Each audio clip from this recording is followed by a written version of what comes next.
भगवान विष्णु जी और नारद मुनि जी। एक बार नारद मुनि जी ने भगवान विष्णु जी से पूछा, हे भगवान, आपका इस समय सबसे प्रिय भगत कौन है? अब विष्णु तो भगवान है, सो झट से समझ गए अपने भगत नारद मुनि की बात और मुस्कुरा कर बोले, मेरा सबसे प्रिय भगत उस गांव का एक मामूली किसान है। ये सुनकर नारद मुनि जी थोड़ा निराश हुए और फिर से एक प्रश्न किया, हे भगवान, आपका बड़ा भगत तो मैं हूँ, तो फिर सबसे प्रिय क्यों नहीं? भगवान विष्णु जी ने नारद मुनि जी से कहा, इसका जवाब तो तुम खुद ही दोगे। जाओ एक दिन उसके घर रहो और फिर सारी बात मुझे बताना। नारद मुनि जी सुबह सवेरे मुंह अंधेर उस किसान के घर पहुंच गए। देखा अभी अभी किसान जागा है और उसने अब से पहले अपने जानवरों को चारा वगैरह दिया। फिर मुंह हाथ धोए, दैनिक कार्यों से निवृत्त हुआ, जल्दी जल्दी भगवान का नाम लिया, रूखी सूखी रोटी खाकर जल्दी जल्दी अपने खेतों पर चला गया। सारा दिन खेतों में काम किया और शाम को वापस घर आया। जानवरों को अपनी अपनी जगह बांधा, उन्हें चारा पानी डाला, हाथ पांव धोए, कुल्ला किया, फिर थोड़ी देर भगवान का नाम लिया, फिर परिवार के संग बैठकर खाना खाया और कुछ बातें की और फिर सो गया।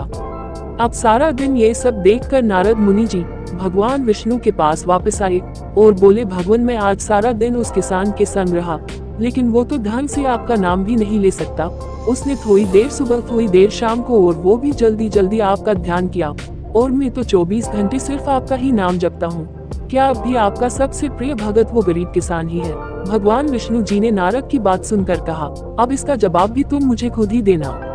और भगवान विष्णु जी ने एक कलश अमृत से भरा नारद मुनि को थमाया और बोले, इस कलश को लेकर तुम तीनों लोकों की परिक्रमा करके आओ, लेकिन ध्यान रहे अगर एक बूंद भी अमृत नीचे गिरा तो तुम्हारी सारी भक्ति और पुण्य नष्ट हो जाएंगे। नारद मुनि तीनों लोकों की परिक्रमा करके जब भगवान विष्णु के पास वापस आए तो खुश होकर बोले, भगवान, मैंने एक बूंद भी अमृत नीचे नहीं गिरने दिया। विष्णु भगवान ने पूछा, और इस दौरान तुमने मेरा नाम कितनी बार लिया, मेरा स्मरण कितनी बार किया?